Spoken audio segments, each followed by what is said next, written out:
Welcome. I am Amy Beth Shaver with Allison Sinclair and JP, and you have found us at the right side. It is quite the day, friends. It's Tuesday, which means a couple of things. Number one, there's a forum tonight, a Senate forum, and if you're wise, you'll get there at about 5:30 because it's going to be packed. If you haven't registered, go to API, Alabama Policy Institute Action. It's free. We just want to know who's coming. You know what? I'm going to put the link to register in the comments of the stream if you want to check it out. JP, that'd be great. It's so fancy. So that's number one. Number two, we have guests tomorrow. Tiffany Noel. Is it Noel or Noel? Noel. Tiffany Noel. And then we Spelled Noel, though. Thank you. Then we have Ryan Dobson, the James Dobson's son. I met him once years ago. He's going to be on Thursday. Next Monday night, we have an event at Brock's Gap Brewery where we're asking questions of a select few. This is a huge day, but more than that, we have a very good day because it's Tuesday, and on Tuesday, we spill the tea, and our segment that apparently y'all love and we love doing, Allegedly. It's today in the 11 o'clock hour. There you go, my friends. Hello, Allison Sinclair and JP. What is good? Good morning. Hello. I don't really know what's good. I had a good morning. Good. But y'all, you're going to want to stick around for allegedly, because allegedly there's a lot happening in the state of Alabama. We all survived the storms last night. We only turned on the news after we were in the middle of the storm. Y'all, it was headed straight for our houses. Yeah. I'm sorry. What was headed? The straight line winds and the possible tornado went right over your house. Yeah. Did you not know? Well, so we were watching American Idol. Yeah. And actually we'd been watching a cute little show, and I don't even know the name of it, but it's a doctor-y show set in a small town in Maine. So of course it's a slice of life. And all of a sudden we're like, that's awfully windy. And then the rain feels like it's raining sideways. And then we turn on the weather an hour late. Yeah, y'all could have. I mean, we were watching it, and it's talking about all our places. Yeah, Eagle Point. Yeah, Eagle Point. Actually, in my husband's office, Totally missed it. Some daggers, aka limbs, shot through the roof and went through the second floor ceiling, like into one of the office. 2 different ones. That's got to be some serious wind if you've got like swords coming through the ceiling. I drove to my appointment this morning, and I thought, wow, that's a lot of limbs down. Yeah. Well, we were watching American Idol, and then the WBRC meteorologist cuts in because James Spann was doing his own platform last night. So it was just this guy. And he was like, guys, I'm so sorry. I interrupted American Idol. He was like, it's the last thing I want to do. I'm sorry. It's like, dude, just tell us what you Chris was like, get it out already, buddy. He's like, it's a great show, but we got to get into it. Yeah. But what was so great about America? Why was, do you want me to tell you what Jared and I watched last night? What? First, we watched a show about lumberjacks and logging. It actually was very interesting. But tell me about why American Idol. Why is everybody watching it? My aunt likes to watch it. Okay. Chris Shaver likes to watch it. They went to school together. Of course they like to watch it. Is there a particular person from Alabama or some reason you're watching it? I'm not watching it, so I can't tell you. I'm just support staff for my husband's viewing. He loves contests.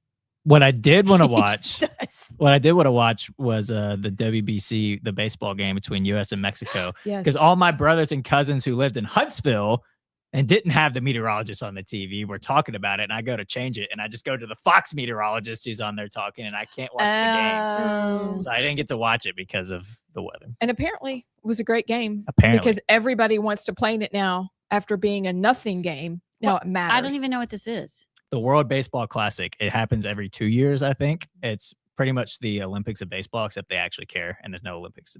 Well, Okay, so was this the championship? no, it was one of the like pool games, but it was U.S. and Mexico, so it's like a Is that rivalry. And so I've never thought of Mexicans as baseball players. Dominicans? They're very good. Really? Yeah. Who They are. won? U.S., but Mexico came back at the end apparently and almost made it a game. But yeah, Am I showing my bias? I just thought they played soccer. And they're Is very that good at bad? soccer. No, it's not they bad. play They're- soccer, but they're- they also play baseball. And they make really good tortillas. Abs. Abs. They do. They're our friends. They make They are. great tortillas. Yeah, they do. There are friends. Well, so the U.S. advances, or is this just like for seeding for the rest of the? I think it's just for seeding. I think in pool play it's double elimination. I could be wrong, but yeah. All right, I have a few things I need to cover real quickly. Go Okay. Because I have something to tell y'all too. Go ahead. Okay, first of all, the logging industry is very lucrative Oh, that's your class. and yet very basic. It's the weirdest thing. So these cedar trees that they were chopping down, this was on Fox Business, so we were learning business things last night. Like $150,000 per tree. What? It was the wildest thing. Yeah. But then, so you're like, you've got this high value item, but they're literally cutting it down with like a saw and a string. That's all? Not really, but for technology where it is, like we have brain cells on little computer chips that are now playing Doom. Have y'all seen that? Yes. Yeah. No? No, I don't even Okay, know we what might that have is. to cover that. Okay. Like we've come so far, but they chop the tree down and then this little old tractor comes and like picks it up and moves it in a pile and then it moves it to the river and the little boat guy that pushes it down the river hooks them together with string. It's like ropes. And then he just like slides the little trees down the river. And then I don't know what happens to him, but it was I was like, do we not have some advancement in lumberjacking? But apparently not. You know what? Y'all could be innovators. I don't You know and how Jared you invent something. Yeah, but how do you, I mean, I don't know how you make the system better. It's kind of like grocery shopping. Have you ever thought about how inefficient grocery shopping is? Yes, which is why we get people to deliver our groceries now. How is it inefficient? Because you've got to go up and down the aisle. You can't just go boop, boop, boop, and then list in what you want and it just dumps in your shopping cart and then you're out like an assembly line. Just No. I No. like it. Think about you get a buggy. I like You load your buggy. You unload your buggy. Then you load your car. Then you unload your car. And then you reload the shelves. It's like a multi-step process that surely we could streamline. it. And if you go to Costco or if you go to Sam's Club, it's going to take even longer. It's It's just, stupid. why can't we advance Let's invent it that? here first. That wasn't even on my list. But yes, let's handle that. Then I have an idea that we all need to invest in when we Okay. get rich on this show. All right. Okay. At our lake house, down by our lake house, there is a golf course called Lake Winds. Mhm. It is real nice, let me tell you. It is very, very nice. But I was driving by and there were some guys probably in their 20s out there playing golf in t-shirts and flip-flops. And I thought, that is the way you should play golf. So here's my idea. I'm already in. Like forget the matching collared shirt and your pleated pressed khaki pants. We need tank tops, flip-flops, and a cigarette. I want to do like John Daly Yeah. golf, where you can't play if you have on a collared shirt. And it's like redneck Southern golf. It's really You fun. heard it here first. There's no cart paths. Have you ever seen John Daly play Oh, golf? yes. Yeah. Y'all, he straight up got air It's so funny. in the Regions Classic one year. Oh, he spun out, almost died right at our feet. We were walking by, came over the green, ramped off. I don't think he knew there was a giant cliff on the other side and comes buzzing down and then spins out at the bottom. That's how you play golf. Well, he prefers to play barefoot. Okay. I didn't know Really? that. Mm-hmm. He was on like his 900th cigarette, 900th Diet Coke, and Nothing matched. No, I was always shocked at the way he was dressed. Oh, So- I'm all for it. I think we need to do a golf course for the average, but you know what? Everybody would love it. You would call it Average Joe's. Average Joe's. It's just Good. like in Nacho Dodgeball. average golf. which that's another Nacho Average Tuesday. Okay, yes, you heard it here first. Nacho Average Golf Club. Okay, last thing. I know we got to move on. Are we doing a March Madness bracket?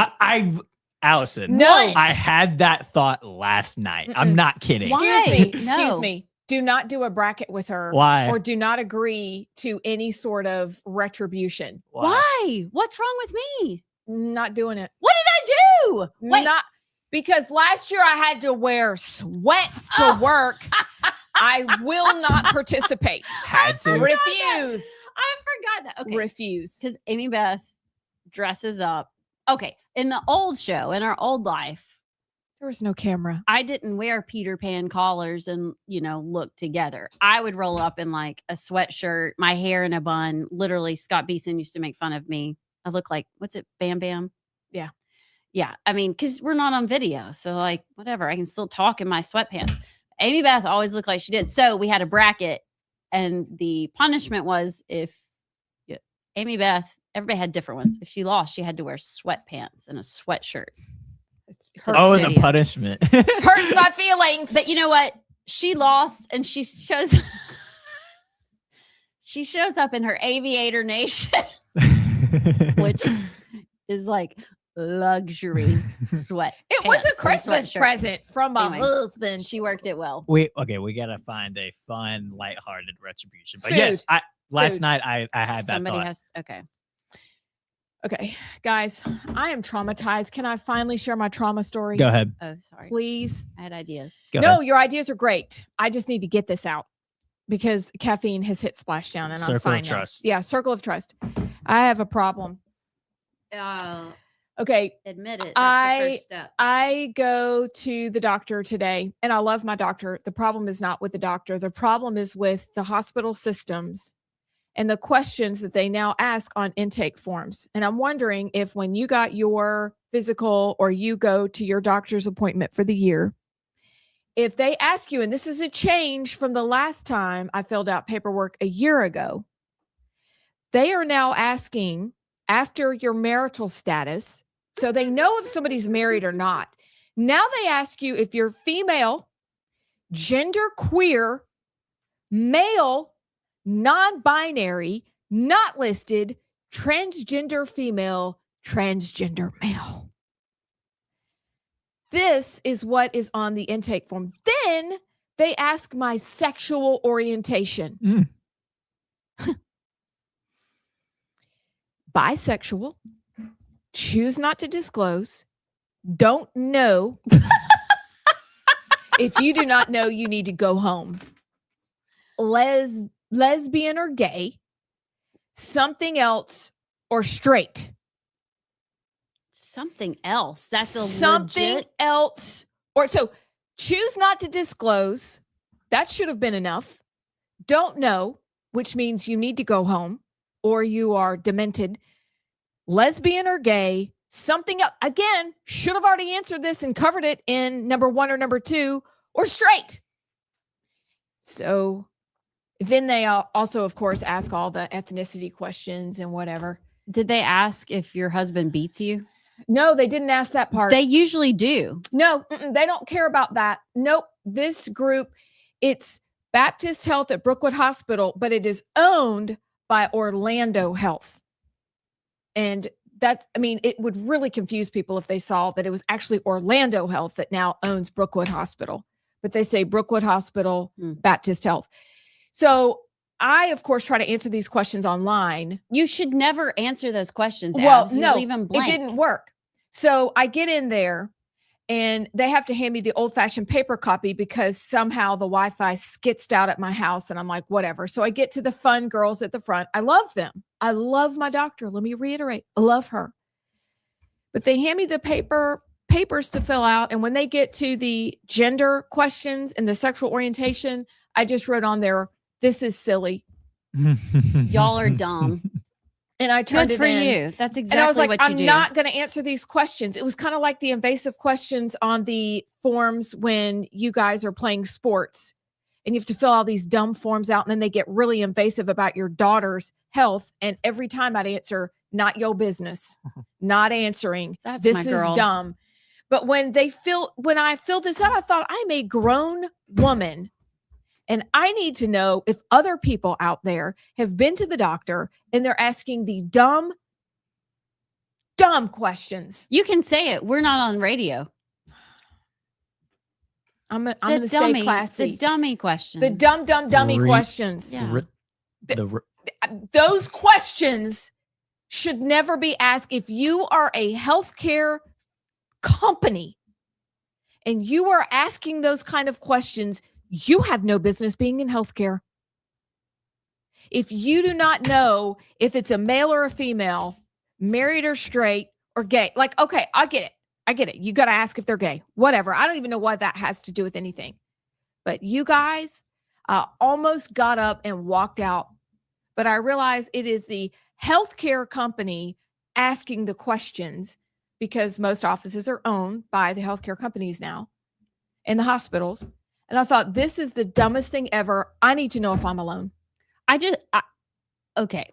What difference does it make if you think you're a tree or a cat or you're a girl and you think you're a boy? Like, your parts are still, like, shouldn't just the parts matter? Yeah, that's all. Like, isn't that your job to take care of it? Does it matter if you think you're gender queer? I don't even, whatever. How does being gay change your parts? Well, hey, maybe they need to know if they need to refer you to the psych ward. No.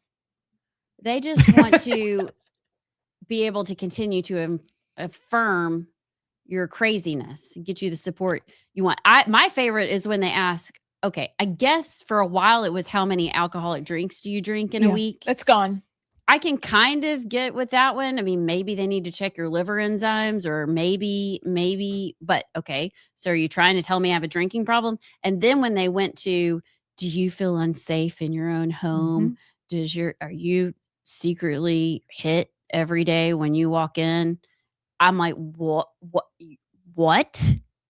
And this is what they do to kids in schools too. They have all these little social emotional learning therapy sessions.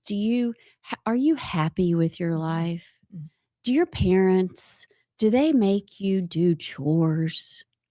I mean, and then you're okay. If you're just asking for DHR or somebody to intervene in your life, you'd never answer those questions. And I didn't know we were now having to ask if we were, what is it, bisexual? And how did, I don't know. I mean, still doesn't change your plumbing. It doesn't change your plumbing. And then it also then perhaps tells on the people who might check bisexual, gay, prefer not to answer, not disclose, don't know, is those things do affect your health because they do. And they need to know, I guess, because maybe you put yourself more at risk for certain kinds of sexually transmitted infections. I don't know. But your parts are your parts. And they should know by nature of you going to these kinds of doctors, who's walking in the door. I'm just saying. Okay. It's kind of presumptuous of you. Well, so I'm a big fan of my doctor. I am not a fan of the healthcare system asking the absolutely asinine, foolish, I really want to say the word donkey. Yeah, that's what I thought. You know me so well. Yeah. But that's the kind of questions if you don't know who's walking in the door, what the heck are you doing being open in the first place? You better watch that language. I know. Wait, we actually have a sound effect. You do? Oh, wait, hold on. Wait, sorry. Is she there? You deleted it. No, it's there. Thank you. All right, I feel better. Thank you for letting me get that out. That was my trauma, which is why I bought bagels to help us through. They do look good. Yeah. Apparently, we have a new bagel shop open. It's a Allegedly. franchise. Allegedly. It's excellent. And that's why I bought them to cope with the trauma I felt, not at the appointment, at the questions I was asked. Abs, this is why I'm so proud of you for being part of the resistance. This is why I never take pictures when you get to the airport and TSA and everybody files in like little cattle. Hey, No, I and am they a smile. robot. You're like, no, thank you. You know, you just got to be a little bump in the road, just a little gravel stuck in the tire. You do. Every turn you can. A piece of sand in the shoe. It's bad. At least there's a place for us now, because I think if I asked my mom, she would say, you kind of have, I know I've always been this way, but it's more pronounced now that you actually have to put on a piece of paper, this is silly. Y'all Or are filling out forms for your dumb. kids. This is dumb. Or absolutely not. You're not going to take my picture. Or my daughter, part of the resistance, not putting her kids' faces on the interwebs. Like, those are little acts of resistance that we do every day. And I say, keep it up. Bravo. Mm. Proud of you. So, speaking of healthcare, I think later in the show, we're going to get to a story. There's an op-ed written by a nurse practitioner, Kendall Roper. And the first part was published in Yellowhammer, I guess in September. She's written a follow-up talking about all these knockoff weight loss drugs and kind of her experience as a nurse practitioner, how scary a lot of this unregulated pharmaceutical business stuff. That was very professional. that was good. That was great. Yeah, thingies is getting. And I think it's something you don't normally really think about. You see so many commercials, advertisements on social media, on TV, and you're like, somebody's got to be paying attention and watching over what they're putting in these drugs that aren't FDA regulated and don't come out of pharmaceutical companies. Look, pharmaceutical companies have their own issues, but you just kind of assume. Apparently, there's not much guidance there. Scary. So we're going to cover that. Oh, and Emily Jones op-ed. Oh, Emily. Do we have time to talk about that real quick? Yeah, we don't have time for the montage, so Okay. talk to it. Yeah. Okay, let me grab it. Yeah, Emily Jones, who is running for state school board up in Madison County, wrote an op-ed about the school textbook, kind of how they choose textbooks and the whole process down at Montgomery. There's supposed to be transparency where you can go view these textbooks and you, the parent, and you, the citizens, can have input. So she went on this path to try and see and ask questions on how you can just get to look into the proposed textbooks for social studies. I think that's the one that's coming up right now. And what she found was a very dilapidated system and some disturbing things. So, and by the way, if you're the parent that asked to see the textbooks, keep asking. She said that the process, she says it's clear that the process needs more attention. And after reviewing materials across multiple learning levels, isn't just a handful of isolated concerns. Instead, a clear pattern of ideological themes emerges. These materials collectively shift classroom instruction away from American civics and historical understanding and toward modern ideological narratives. So she said there's a strong emphasis on activism, which Allison and I have talked about before, and I've written about in the past about social emotional learning, critical race theory. And then from there, lessons introduced identity-based activism and political movements. And then finally, materials introduced ideological political theory, AKA Marxism. There's more than that, but Emily Jones' op-ed in Yellowhammer is still up. It is worth your time to go take a look, especially as the civics textbooks are being considered. But more than that, as you look around at the landscape of our children and you think, why don't they know more history? Why don't they know more civics? Well, my friends, it seems it's intentional. And so we need to change that. How can we do that? Well, perhaps we'll talk about it later in the show today or later this week. You don't know, but it's a great article. We'll be right back. Enjoyed our conversation with Catherine Robertson, who is a candidate for Attorney General of the state of Alabama. Catherine began her public service in Washington as clerk and counsel to Senator Jeff Sessions on the U.S. Senate Judiciary Committee. She served as the vice president of the Alabama Policy Institute under Gary Palmer and has been the chief counsel in the Attorney General's office under Steve Marshall for the past 10 years. In this interview, we discuss what makes her qualified to be Alabama's next Attorney General and specific issues that matter to Alabamians and fun questions so that you get to know Catherine, the individual. We hope you enjoy our following conversation with her and get to know Catherine Robertson. Welcome.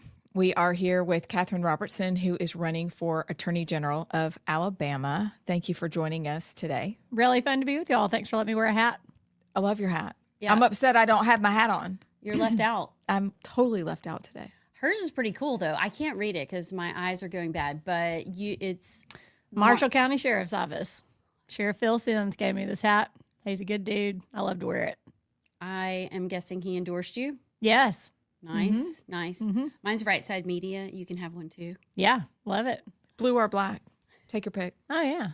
Looks good. So why don't we're going to get right to it. First question, pretty basic. What qualifies you to be Alabama's next Attorney General? Well, I came into the office with Steve Marshall. I beat him by about a month, but we learned the job together. We learned the job over the course of the last 10 years, but really those first 2 or 3 years getting your arms wrapped around the office. And in my mind, if you have an opportunity to elect someone that's had that kind of training and that kind of experience over a decade with everything we've seen and everything we've experienced, seems like a pretty good choice. So that's why I'm running. I just hated to see 20 years of experience of that office of executive leadership walk out the door at the same time, because I think continuity there is going to serve well all of our newly elected constitutional officers. Right now in Alabama, what do you see as the biggest weaknesses in the criminal justice system? Well, we've corrected a lot of them. I'll say that. I mean, when we got there in 2016, our legislature was in a posture of really being concerned more about prison overcrowding than kind of the back end outcomes of leniency. And so we made a variety of policy changes, working with our legislature. And so the criminal justice system right now is a lot tougher than it was. I think the weaknesses right now come down to really two things. One, I'm not sure our DA's offices have the resources they need to move cases quickly. And two, there are just parts of our state where the elected judges just don't serve the people as well as they should. And so the slowdowns, I would say, are the biggest weaknesses. Now, last year I drafted a law that passed called the Speedy Trial Act, and we can get into that. But that is a tool that's going to be used and has been used to speed up violent crime cases. But it's just the slowdowns. We wait too long for cases to be tried, for justice to be served. And a lot of times those offenders are out on bond committing other crimes in the meantime. It's a real problem. Are there activist judges? Do you see that frequently? Judges in Alabama pushing their own agenda? Or do you just think this is purely a manpower kind of office flow? I think there are places in our state where the elected judges are Democrats and have a different philosophy, probably a more lenient philosophy. And you can get into a really deep debate about whether we should have elected judges or not. I think ultimately I think elected judges is a good thing, but once they're there and they're really lenient and people get mad, it's really difficult to recruit candidates to those races, and it's really hard for them to beat incumbents, and so you get a little stuck. But I don't know that it's activism as much as just a mindset of, I'm here to show grace or be lenient, and where you fall on that spectrum probably has a lot to do with your personal philosophy and ideology.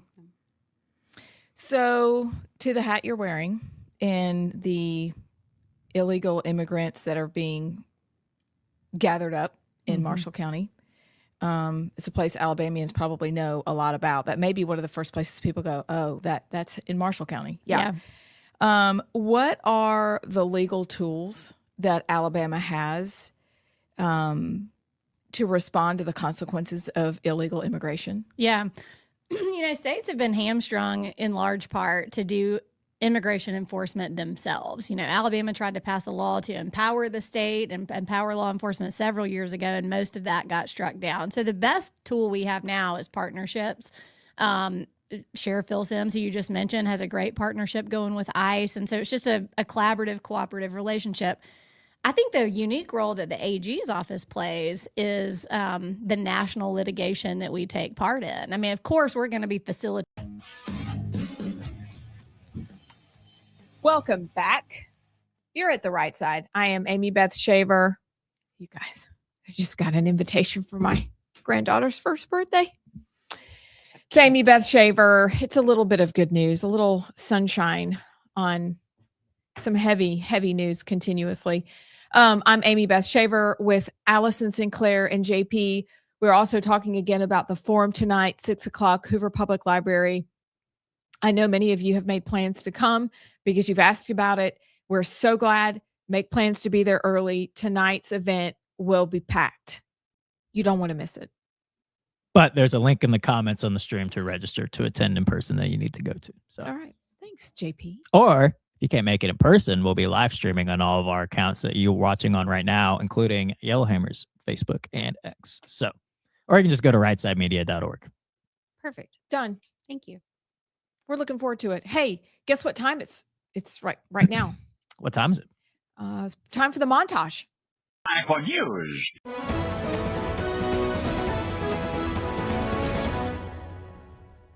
Mr. President, you've said the war is, quote, very complete, but your defense secretary says this is just the beginning. So which is it, and how long should Americans be prepared Well, I think for you could this war say to it last both. for? It's the beginning. It's the beginning of building a new country. We could call it a tremendous success right now as we leave here. I could call it, or we could go further, and we're going to go further. This is being investigated as an act of ISIS-inspired terrorism. Preliminary test results determined that these were not hoax devices nor smoke bombs. They were improvised explosive devices that could have caused serious injury or death. I'm willing to just sort of say I'm not going to sign anything until this is approved. I really am. That's how bad it is. 4 or 5 Republican senators, you'll have to explain them to me, but we're not going to get into that. But we're going to push them to get it done. Yesterday, I listened for several hours of 3 United States presidents who do not know Jesse Jackson. He maintained a tense relationship with the political order, not because presidents were white or black, but the demands of our message demanded not Democratic or Republican solutions, but demanded a consistent prophetic voice. Boy, there's so much to say there. Okay. That was Jesse Jackson Jr., by the way, for those who don't know. I'm tempted to go there, but we're going to start first with Trump. Guys, I saw you write down immediately when Trump said Iran war is nearing the end and it could be just the beginning of building a new country. Allison Sinclair, define the terms of what you think he means when he says build a new country. Well, if I am, my immediate reaction is, okay, so that was a regime change and we are nation building. Great. Thought we were never going to do that again. Then I go, okay, Allison, just check yourself. Maybe he means the Iranian people are going to have a chance to rebuild the nation in the image that they see fit. And so we freed the Iranians, and now they are free to build back their nation however they want to. I have a feeling that's not what he meant. I think the first interpretation was correct. Then I go, we all look really stupid. And the mixed messaging that is coming out of every corner of the White House and the halls of Congress right now makes us look like dummies. The obviously planted messaging that came out in the media. Did y'all see some of the clips about short-term pain, long-term gain, short-term pain, long-term gain, short-term, long-term? Like they got the message. This is what we have to say to the American people, just like with COVID, all the 2 weeks to slow the spread. I mean, it's terrifying. So something is not going well. And when you say, well, we could end it today, but we're going to keep going further. Are you just like a war machine now? You're saying we could end it today. We have achieved our goal, but just for fun, we're going to keep going? Yeah. I don't. which brings up a bigger question of, and we don't have to address it now. Is this not the end of Trump? That's not it. But is this the breaking point with a lot of his base? Or does he still have time to revive it? I don't know. I kind of think it's the death knell. But I mean, I would like to be proven wrong. First of all, I agree with you. The messaging is a complete disaster because you've got some people trying to say it's not a war because they know that Congress should declare war. They declared war on us. And then you have Lindsey Graham going and saying that we're going to blow the hell out of all of them. And then Hegseth saying it's a war. And then Trump saying, well, I think it's both. Like, what a mess. First of all, just lock Lindsey Graham in a closet and don't let him talk to any media. I know. He lives now. Yeah, that's true. That's where he's always been. But yeah, just keep him in there. Don't let him talk to media until this is over with. But I agree with you. Like, the militarily, in terms of their navy is gone. Iran's navy is gone. So I think over half of their ballistic missile launchers are now taken out. But what Iran is doing is wreaking havoc globally for oil prices because they've effectively shut down the Strait of Hormuz, which is 20% of global oil traffic goes through there. And like I said, and shooting at all the Gulf states, just causing havoc. So militarily, okay, sure, we've took out what we need to take out. Okay. But you know who Iran just elected as their new supreme leader was Khamenei's son.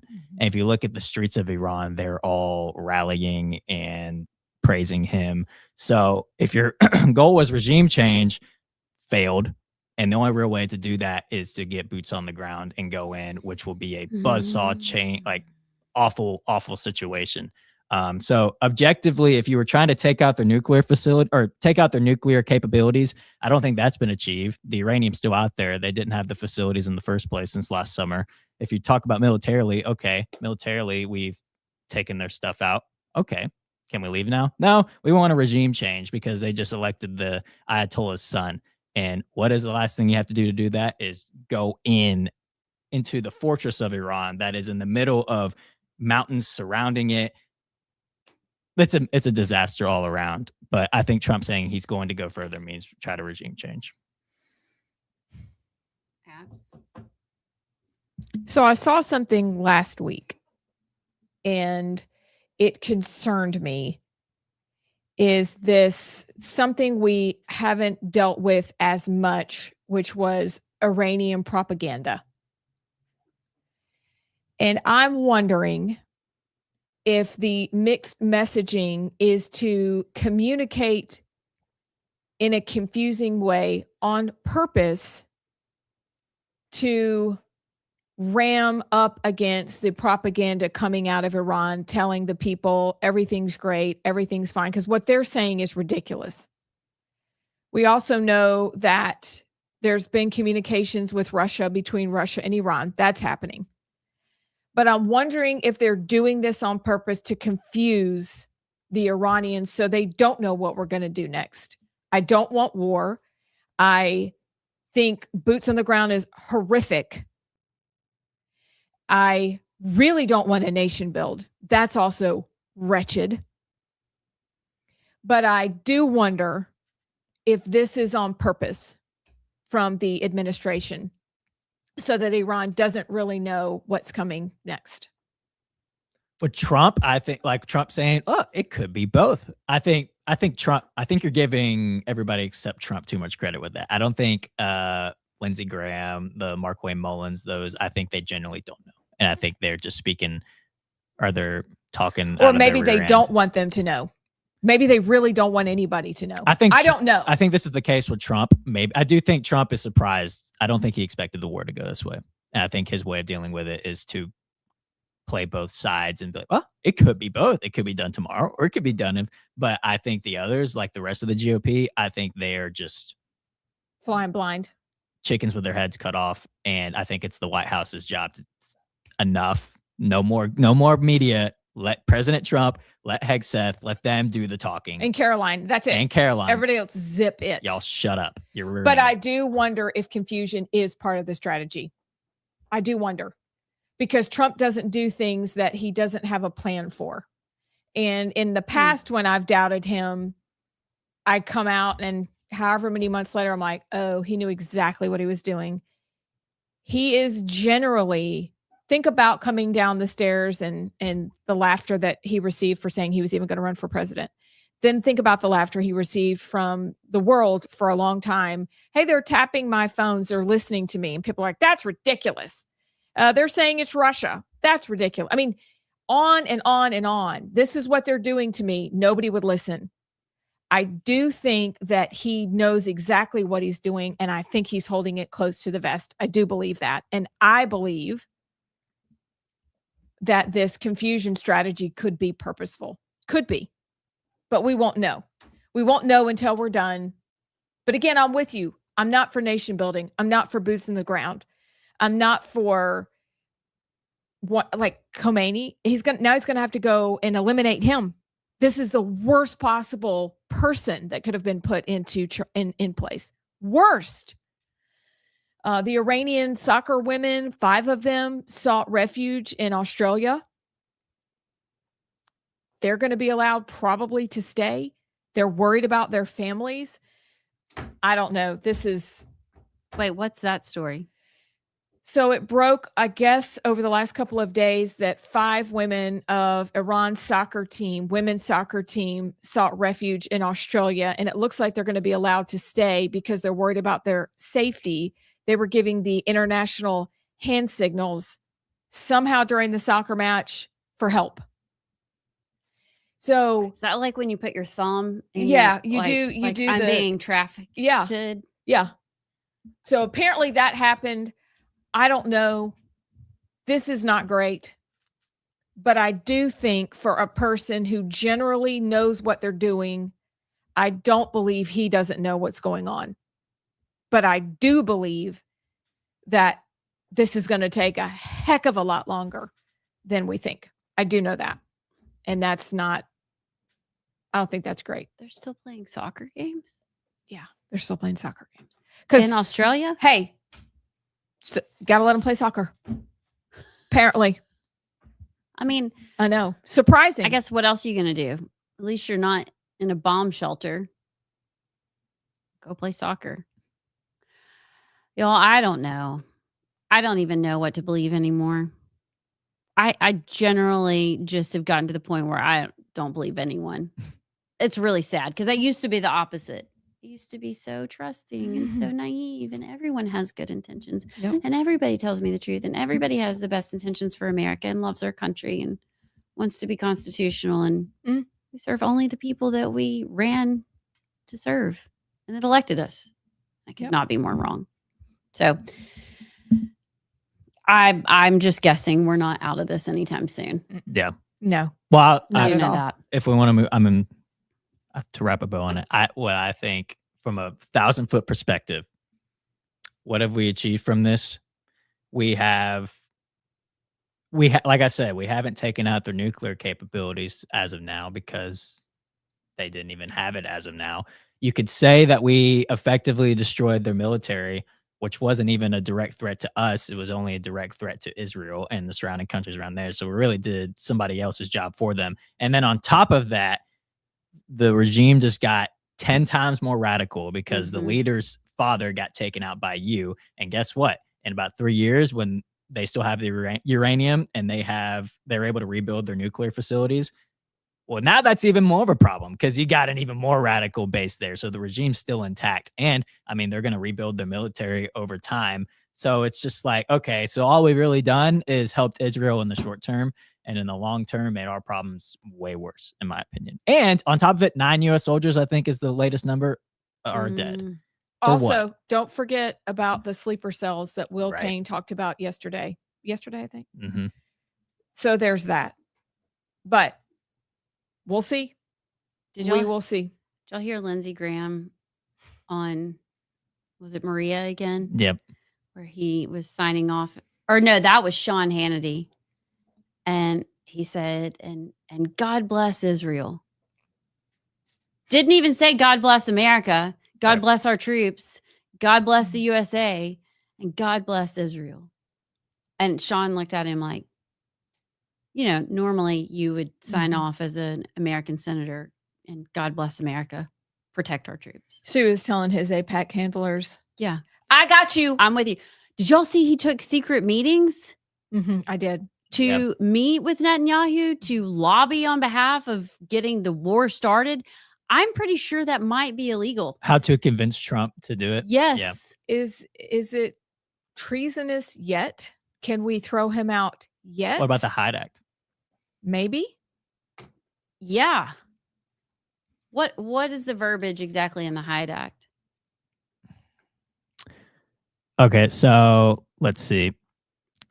No, the Hatch Act. That's it. The Hatch Act. Yeah. Duh. Sorry, I knew that. I knew it was sounded- an H. Yeah. The Hatch Act. Hyde is the abortion. Yeah, Hyde is abortion. Which- I mean, yeah, so Bless Henry Hyde. all right, the Hatch Act of 1939. Federal law restricting the partisan political activities of federal, DC, and certain state, local employees working on federally funded programs and ensures protect employees from political coercion. It applies to employees while on duty in government buildings or using official authority. to like, So it protects them from political coercion, essentially. But when, who was it? Mike Pompeo, after he was, obviously he's not currently the Secretary of State. It wasn't, I think it was last year, and he went to Ukraine and met with Ukrainians. Like, can't do that. Yeah, And I think the same thing with Lindsey Graham as a senator. You're meeting with a foreign leader, how to persuade the president of the United States. Yeah. Yep. I don't know what channel, but there's got to be some punishment for that. In the mix that I think ties it all together is a frustration on all of our parts that no matter what party you're with, no matter what tomfoolery, shenanigans, or treasonous activities you're involved with, no one ever gets in trouble. No one in Minnesota is ever going to get in trouble. Lindsey Grahamnesty is never going to get in trouble. No one. Ilhan Omar should have been back in Somalia that she loves so much weeks ago. Nothing is going to come out of that. I don't care what side you're on. That is the frustration that undergirds it all for us, which is why shows like this matter, because we can still have one another call, email, expose. Think about Scott Pressler and the persistence and all that he's done for voter registration. Think about that power. That's what we have to do in the middle of the frustration, because if not, it feels to me like we're drowning. Like, what are we doing in Iran? Not sure. Feels like we're drowning. Who knows what we're doing with the SAVE Act? I know we'll talk about it in a minute. Feels like we're drowning.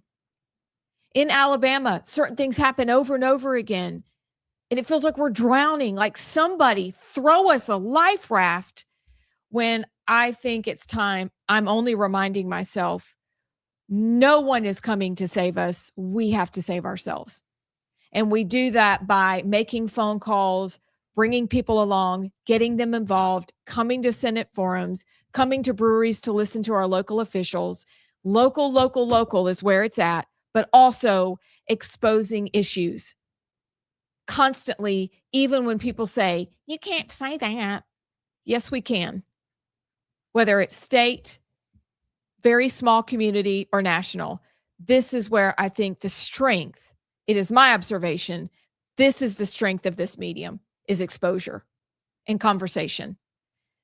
Otherwise, I would think this is a Titanic and we're like. Well, even if it is a Titanic and we're sinking, we're still called to Mhm. fight That's to right. the very last breath. That's right. Or the very last lifeboat has sailed off into the horizon. Right. That's what it feels like we're doing right now. By the way, It does. I got the right act. It's the Logan Act. Logan Act. The Logan Okay. Act, Yeah. passed in 1799, is a federal law that prohibits unauthorized American citizens, including officials without or acting without authority, from negotiating or corresponding with foreign governments. There you go. But the key part of this is that are in disputes with the U.S. So I guess you could say, well, they're an ally. Lindsey Graham's a senator. That probably be his loophole, but still. Yeah, but would you have factions that are telling you not, I would disagree with that, because there were people inside the United States government that were saying we do not need to engage in this war. Right. Yep. AKA where's Tulsi Gabbard? She has been sidelined. Oh my gosh. Has anybody seen her? No. Tulsi, blink 3 times if you need help. Or give us a hand signal. I feel Yeah. bad for her. I feel like she's. Yeah, that is it. This is it. This means I'm trapped. I feel like she's doing her best in an unwinnable situation. I mean, she's doing awesome, but Yeah. at the same time, like, it's a swamp for a reason. Well, and then you switch over and you have Trump saying, I'm not doing anything else until you do the SAVE Act. Right. Dude, do this for everything. But that's, see, okay. You play that clip, which I don't think it said. That's what it didn't say in the clip that he was referencing the SAVE Act. But he's basically saying, I'm not signing any legislation until you pass the SAVE Act. So nothing you pass and if it comes to my desk, I'm not signing it. Well, that's just a bunch of gobbledygook because they're not passing anything anyway. That's true. It's such political theater. I'm going to stop you from doing Theater nothing. of the Yes. absurd. And I'm going to claim I am standing strong. Kid lawyer, I fight for you. You aren't doing anything anyway. It's all political theater. Anyway, I am cheering. Somebody's going to write in and say, I can't believe y'all are so tough on President Trump. He's done more. Yes, he has endured more. He has done more. He is still way better than, I mean, imagine where we would be if Kamala, Mamala, Jamala had won. Whew. Word salad. We could not have made it 4 more years. Wow. We would have to look into moving somewhere. Well, here's my caveat to that of right now, it looks like the Democrats are going to win the midterms. And with their current state of pissed off, when they do come back in power, they are going to destroy everything. And I just don't think clip for that. The Republicans right now are properly fighting with the fervor necessary to keep them from being able to do that as much. So yeah, what we're calling is for our own side. It's like, let's go. It's not a, we'd rather have, like, it's a, Right. come on. Like, we're ready. We're here to support you. Let's do the things. Oh, I had it. Dadgummit, you Let's do guys. the I've got things. the great quote for this. This is the whole deal. G.K. Chesterton, a civilization is not destroyed by wicked men. It is destroyed by weak men who cannot defend what is good. What is good? What is good? But we're surrounded by people who should know what is good and they're willing to do it and they're not, which is why then the Democrats come in, they burn the place down, and we're still back on square one. Well, we should be nice to them for when we're back in power. We want to get stuff done. That is not how it works. I have a question. What? Is there a legitimate question? Is there anyone that is still good? Tim Burchett. There's only a few, I think about 10, if we like made a list of 10. And you're talking about in DC or in Washington? Oh, anywhere. What, I mean, when you mean my- good, you mean sincere, define it. sincere, honest, genuine people. I mean, just that do the right thing.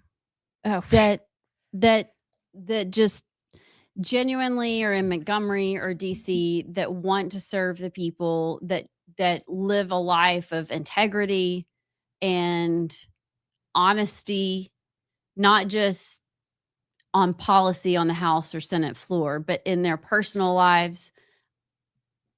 It's not a lot. I got maybe 2. yeah, no, that's so funny you say that. I'm thinking about 2 because I know it's not all good. It's not all bad. We're all in the middle. But could somebody please just be the person your little push card says you are? Yeah, I'm not talking about perfection. We Yeah. all make mistakes. But is there anybody that owns their mistakes anymore, that is just a human being instead of a talking head that just wants to get ahead no matter what? Tim Burchett. Anybody that you would let babysit your kids, essentially. No, I think that's a good measure.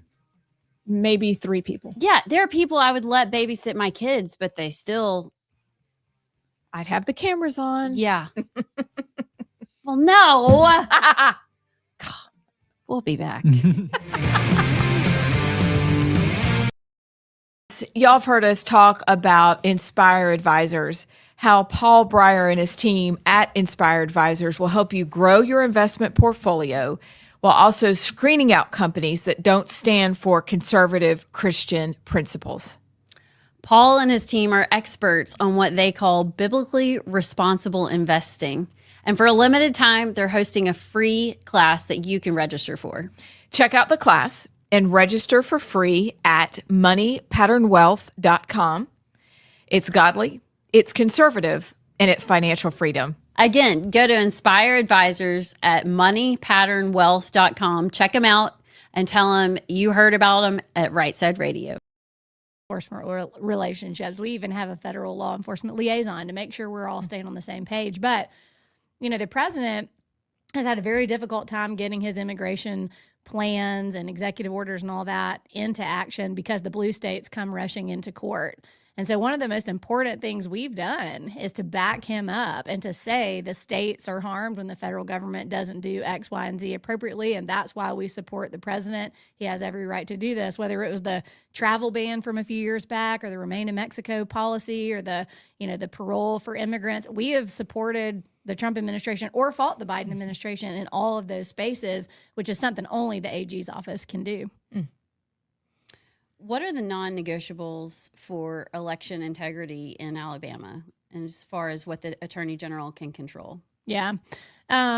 We obviously support all legislation that strengthens our elections. When we are inevitably sued, we defend those laws, to the furthest extent we can, and we've been very successful.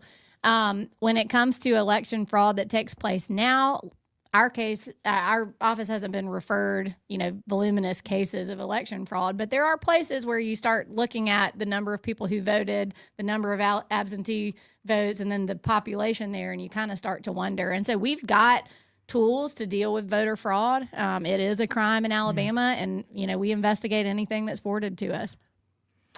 So, talking about elections, what safeguards do you see that need to be implemented or reinforced when it comes to elections? Yeah, I think my view on kind of the safety and security of our elections is that we do it pretty well. But I do think that Joe Lovern has a bill this session to deal with election audits and that kind of thing. I think you can always be improving. You can never be too careful. Thankfully, again, there are only a few hot spots in our state. Some of them are in the Black Belt where the numbers just don't seem right. But, the non-negotiables are, we don't do ballot harvesting. That's illegal here. We have voter ID. That's a total non-negotiable. And we have clean voter rolls, which I think we've made a big effort to do. The federal government sued us under Biden when Secretary of State tried to clean up our voter rolls. We fought that. So there are limitations on, how you accomplish these things. But I think it's something you've always got to be striving to improve. What do you think the Attorney General's role is in ensuring that our state government itself, the agencies and departments, are serving the people well? And how would you approach that part of the job? That's a really interesting question because I think when you're out talking about the role of the AG's office, they either know us as the crime fighters or the, Trump supporting, state sovereignty fighters. Both of those things are true. But there's this big middle section of what we do in the AG's office that never makes any headlines, but that I believe, as a former state think tank girl, really is an important role to improving our state government. We represent every state agency and every department and every regulatory board. And that gives you access to information where you start to see, what are we doing over here? What are the trends over here? Why are you getting sued all the time? Why are you making life hard on these people? And it is a little bit of a stick. We don't run the agencies. We don't direct the cabinet members, but the role we play in representing these departments can sometimes expose, bad things that need to be corrected or things that just aren't efficient or aren't aligned with Alabama values. And so that's a role that I have, taken on personally. All of the agency councils report through me. And so we try to have a really good system to make sure that we're doing our part to keep our government honest. What does that look like if the reports come to you and there's trouble? Walk us through, when would somebody come to you, and then what steps happen from there? Yeah, so any legal document that's filed in court on behalf of the state of Alabama has Steve Marshall's name on it. But those people aren't all under our roof. They're housed in different agencies. And so obviously we want it to be a collaborative relationship. I mean, we try to all, work together and work on the same team. And when I see filings or complaints or suggestions to hire outside counsel, when those things come across my desk, I mean, my first reaction is not to be hostile towards it. But sometimes you start seeing trends that you don't like, whether it's spending too much money, whether it's taking positions that really don't seem that conservative or aligned with. Welcome back to The Right Side. She's Allison Sinclair. I'm Amy Beth Shaver with JP. So a couple of stories finishing up our national headlines. The ISIS connection of the bombers in NYC, or the attempted, because they were not playing around. Interesting story. Then a couple of quick Alabama headlines, and Allison and I are going to dive into a fake Fozempic story. You like that? Fozempic. I like that. I think we coined that. Patent it right here. And then at 11:30, after more bagels, we'll have our segment allegedly. Okay, what's everybody's? You can't tell it. We can't tell our accents? Oh, I thought you were going to ask stories. No. I just am curious. I think the accents need to match the stories. The problem is I end up sounding Russian no matter what I start with, but I'm going to practice. I've been practicing, like when I'm making my coffee in the morning, I talk about all the steps to my dogs, and I do it in different voices just to practice for this because it's kind of a big deal. I'm thinking if we're talking state level stores, we do our southern accents. But JP, I mean, come on. Can you really gonna do it airtime like that? I need to get my conversational Trump. Actually, that's not too bad. Good. We may slip in some Trump. Pretty good. But I mean, Judy from Jersey may show up. I don't know.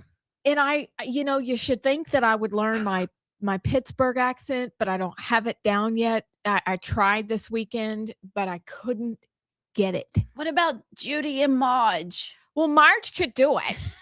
I mean, if you want Marge.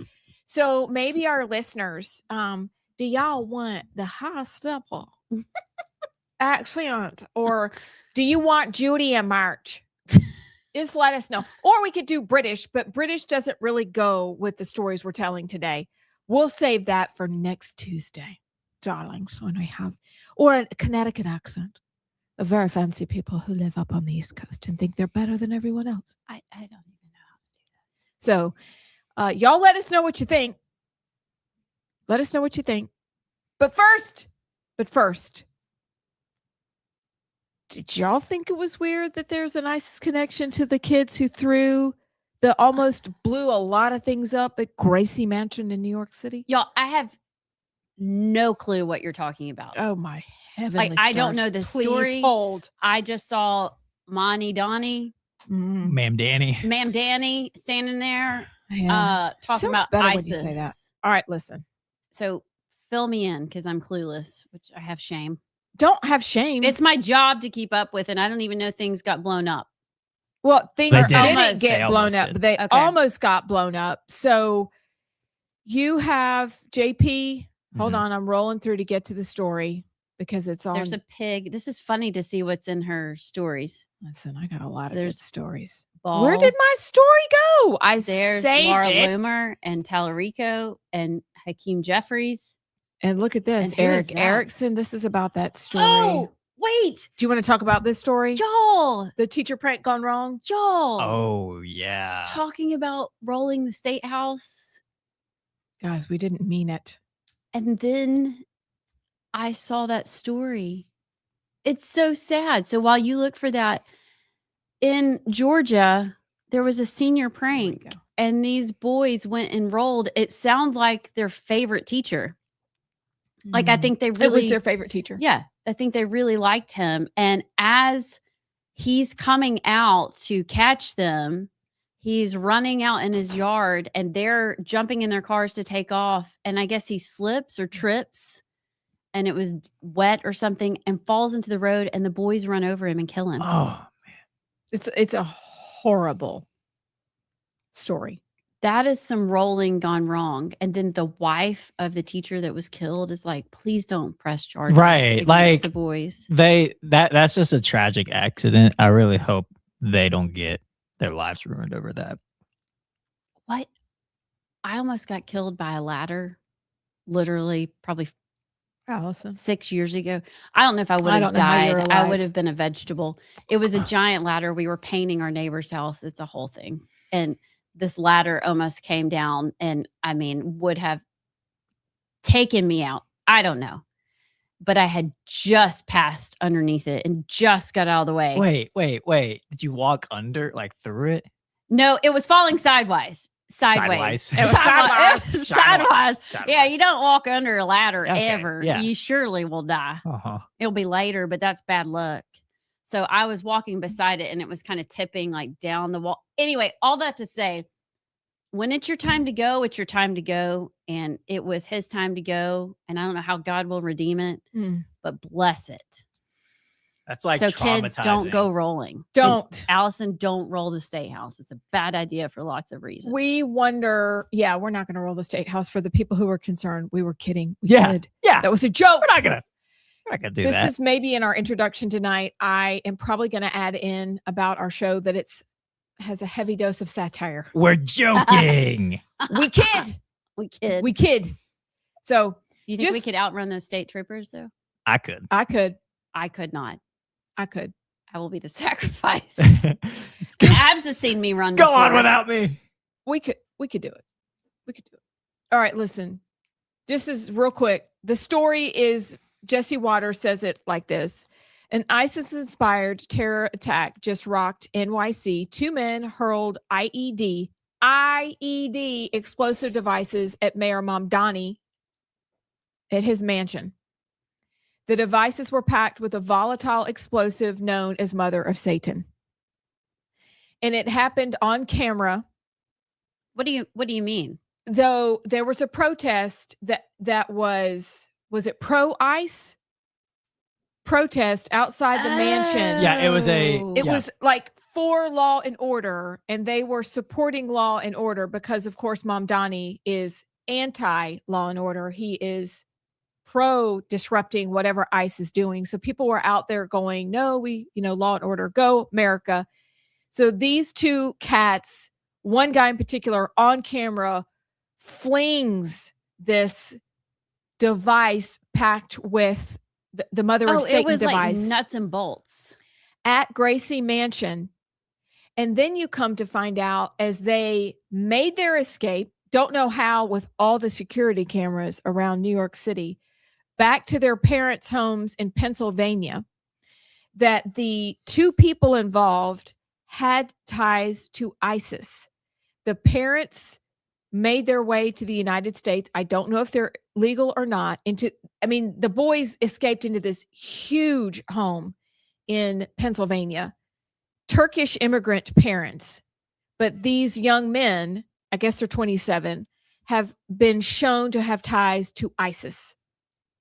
Well, This who is were they not targeting? good. Were they trying to hit the protesters or They were trying to Mamdani? hit, is my understanding, they were trying to hit Mamdani because he hasn't done enough. But I don't even know what that means. Aren't they all Muslim? Yes, but right, they but the Muslim weren't Muslim enough. well, right? there's divides in there's Sunni, there's Shia, it's a very tribal. Yeah, but what else do you want from him? I mean, he's like progressing the Muslim agenda very quickly. Yeah. Well, I think that was just their way of enacting chaos. Like if you take him out, I don't know if you're going to get anybody more Muslim. Well, okay, these aren't people that want. Think rationally. Well, yeah, they don't think rationally, but also they're not like trying to they're just trying to kill. And the other part of the story is that Zoran Mamdani, let's just call him Kwame because that's his middle name. That's just, I said it right there. Zoran. He made it about the man who started the initial protest. He made it about Jake Lang, who was a conservative. Jake Lang is He there. didn't tell the truth about what the ISIS-inspired terrorist, he didn't make it about them. He made it about Jake Lang. He didn't tell the truth. And he can't ever tell the truth. And that's the problem that New Yorkers are beginning to figure out. This man does not know the truth. Excuse me, I'm sorry. He also doesn't know how money works. No, He doesn't apparently know. not. And he also has a wife that appears to be suspicious. What do you mean?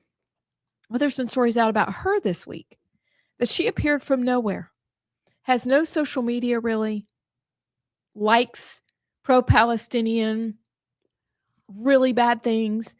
And they're like, is she a character that's also been created? So questions about her legitimacy are out there as well. Makes me think he might be gay. Could be. Wait, I don't know why that's funny. We got to get him a wife. She came Yeah. from nowhere. I mean, so a lot of questions about this cat and how he was even allowed to run at all. But he couldn't even be honest about what happened in front of the mayor's mansion. Yeah. It also I've seen some people speculating if so ISIS is not Iran, so this necessarily isn't an Iranian sleeper cell. But if there's these sleeper cells here, then how many Iranian sleeper cells are there? Did y'all see that there was allegedly an intercepted encrypted message that U.S. intelligence got from Iran, claiming it was code to start to activate sleeper cells in Western countries, including America. Again, this is just a report, and U.S. intelligence thinks that this encrypted message was code to start to activate some cells. But even though if this cell isn't directly Iranian, if we've got these here, imagine how many Iranians. I hate to be like, but it's something to think about. Like, imagine how many Iranian sleeper cells formulated in America and came in through the Biden administration. It's just, if you're in big cities like that, you just have to be aware, You really do. But if you want to inflict the most terror, wouldn't you go to small town USA and just start? Well, they want the big scene. They want the eyeballs. They want the cameras. They want the New York City.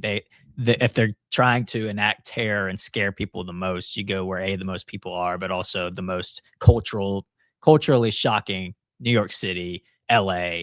See, I would think you'd go to I don't want to give anything anyway.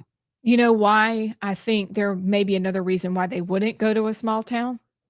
Guns. Armed and dangerous. Yeah. Yeah, but if you're a martyr, you don't care. You're going to die anyway. But you're going to come out and shoot you before you can shoot yourself. Like if they Maybe. if they feel like they are under siege, let's say some idiot terrorist goes into a restaurant and wants to blow that restaurant up filled with people on a Sunday afternoon. In a small town, they're much more likely to be concealed carry and shoot you right back versus in a big community like in New York City or a Chicago. I don't know. I'm just saying, like, something like that happens in New York. You're like, oh, I mean, yeah, you asked for it. Yeah, agree. You go to Mountain Brook. Darling. Ooh, darling, could you put that IED away? Please. I gotta. We're trying to have our brunch. My darling. garden club. I'm gonna be late. And darling, you see this little purse right here? Well, I ordered it a few years ago, and there's a little weapon inside, and I'm going to shoot you in the gumballs right now if you don't put that IED away. There you go. You better high step your way out of here. High stepple. Oh. And let's have a mint julep on our way out the door.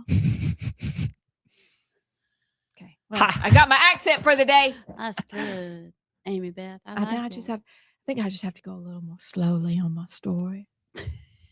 So be a little more thoughtful. Yeah. And intentional. Speaking of thoughtful and intentional. All right. So Kendall Roper, she wrote an op-ed in September for Yellowhammer talking about she's a physician assistant. She's been in practice for over 20 years in critical care, trauma, orthopedics, and general medicine at UAB St. Vincent's Orthopedics. And she, even in orthopedics, I guess this Ozempic GLP-1 craze has taken over everywhere. And so she wrote about kind of some of the concerns she's seeing mainly on social media, how especially girls with eating disorders, or, everything becomes so casual. It's no big deal. You just do this. So it's no big deal. You don't know that company, but they say they have Ozempic or something like it. So we'll look into it. Well, she just wrote another op-ed this week, and she kind of did her own little case study. And she goes through and she says, people with eating disorders, body image struggles, and mental health conditions, these drugs have no FDA oversight, no risk disclosures, no accountability. And she said, I warned that the compounding industry had spotted a gold rush and was exploiting a regulatory gap to mass market medications that have never been evaluated by the FDA for safety, efficacy, or quality. So she decided to call one of the weight loss clinics to talk about a partnership with medical providers. And she identified herself as a physician's assistant. And what she heard and found out was wild.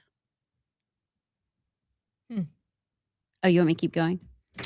Okay, look, I was writing something down. Where are you? So I've got the one you just sent me. Is this the first one or the second one? Oh, that's the first one. Yeah, she goes on to say that, like, as soon as she calls and she's inquiring about, okay, I'm a physician's assistant. We would like to start selling your product. And they're like, get this number. You can make between $50,000 and $100,000 a month selling our product per month. That's huge. It says, she said, that's enough, a number designed to make a provider's eyes widen and their ethical guard drop. She said the response was casual, almost dismissive. When she asked, but what about compliance? What about regulatory oversight? And they just told me they were covered by the FDA. That was it. No nuance, no detail, no acknowledgement of the vast regulatory gray zone in which compounded GLP-1 medications exist. She goes on to ask, how can you sell compounded GLP-1 drugs when they are not FDA approved? How do you get around the fact that these medications have not undergone the rigorous safety and efficacy testing required of brand name drugs like Wegovy and Zepbound? And they went through some crazy thing. It's basically word salad, jumping through hoops. There's some loophole there. And what it ended up being was this customer service rep that says you can make millions of dollars every year. Just telling her, just don't claim that they're the same. Just don't tell people that it's the same drug and you're good. And so she goes on, she's like, what is in these drugs? I mean, you never know. The FDA has no oversight of what these off-brand, like Hims, Hers. I'm trying to think of the other brands that are out there. You see them everywhere. They are marketed. We've had the conversation with Brian Christine when he came on talking about big pharma commercials and advertising. It seems almost criminal because they are absolutely preying upon vulnerable girls, people. Apparently, when you call, you can just lie about how much you weigh. You're only supposed to get it if you're overweight, but they don't weigh you or ask for proofs. You just say you weigh whatever, and then they'll send it to you. Chris is in the medical industry. What does he think about?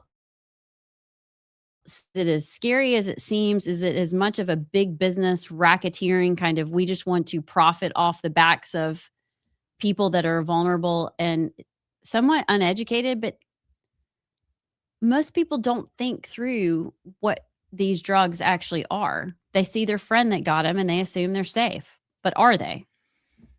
Okay. There's three things. One, he does worry about the Ozempic space because you don't know in a compounding pharmacy, for example, as one of her examples, what they're putting in that compound. If they're adding water so they can keep a little more of a profit on something that's already very profitable. You don't have any oversight. So that is a concern. And it is a concern that people can just lie to get what they want. So yes, that was the first thing that he mentioned when I told him about this story was the Ozempic. He happens to be watching right now, so I'm interested if he'll text me any other concerns that he has. Because sometimes there are really well-known compounding pharmacies that do excellent work. Like there's one out of Texas that we like to use. I think there's one in Homewood that's really good. But it is just kind of a Wild West situation when it comes to this drug because everybody wants it. It has become a lifestyle management drug and it's very popular.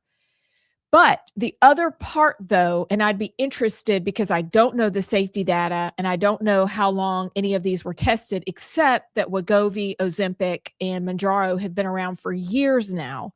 So we have years worth of information to look at. But backing up to the FDA, what we learned from Peter McCullough is that, like for COVID drugs, there was no safety tested data. For the drugs that our kids are being asked to take when they're little tiny babies, we never really knew what was in them either. And so I think the FDA, we may need with some parts, now that Marty McCary's there, it's a much different FDA because they actually care and it matters. But the safety tested data on these drugs probably all needs looking into because according to Peter McCullough and Robert Malone, many of them are never tested and they're just put out there. So that's an interesting, I'm still concerned about the FDA, not just as compounding, Right. but in general, because it doesn't seem that any trials were actually run. So that is my concern with the FDA in general. But the compounded, out of control, you don't really know what's in this is a huge concern. Well, in this op-ed, she says the FDA has received over 1,150 reports of adverse events associated with compound GLP-1 drugs, including hospitalizations and deaths. And a lot of times it's because they overdose because the titration or the mixing. That's right. You're right. The mixing up. Yeah, just getting stirring it up. You know, when you get your little spoon, you start stirring things, and sometimes you pour a little too much in there, and you have the wrong dosage. You don't even know exactly what's in it, what you're taking, and you end up in these situations where you took, it says 5, 10, even 20 times the intended dose because of unclear instructions or unfamiliar delivery systems. It's just kind of scary. So many people I know have tried these drugs. Some have really good success. Some don't. Some look really bad. And even with the real stuff, you have to really know what you're taking and monitor yourself. But you can kind of tell. I mean, you do get a look. I cannot be more. Ryan Seacrest. Gosh, it's scary. JD Vance. He's one of them too. Oh, see, really? I think JD looks okay still. He Well, didn't go too far. Right. But I could still tell. I don't know. I could not be more against the drugs in general, like the Ozempics and such. I mean, this might be a hot take, but I understand some people may be more predisposed to being heavier or weight gain or whatever. But I think ultimately, like, watch what you eat and exercise. I don't know. I do think, though, we are living in an obese society, and back during COVID, the lack of concern that our government had for how obese people were and how poorly they ate, that should have been where they started with COVID and not all the other idiotic suggestions they made, demands really. So I would think, Chris and I have talked about this a lot, vehemently disagree. We need to get people not obese. And if this gets them on the road to health, then this is what you can do. Used under the care of a physician is very different than I'm just going to sign me up for some drugs. But he has seen it and has been very impressed with what it has done for his patients. It is very effective. And I'm not a drug person. I don't like vaccines.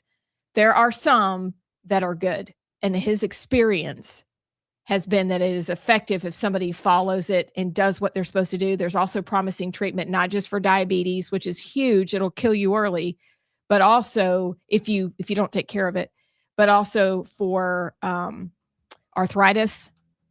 And there are other treatments that they're finding. So I think this is the concern. And what this does in this article is expose the brokenness of the industry. Yep.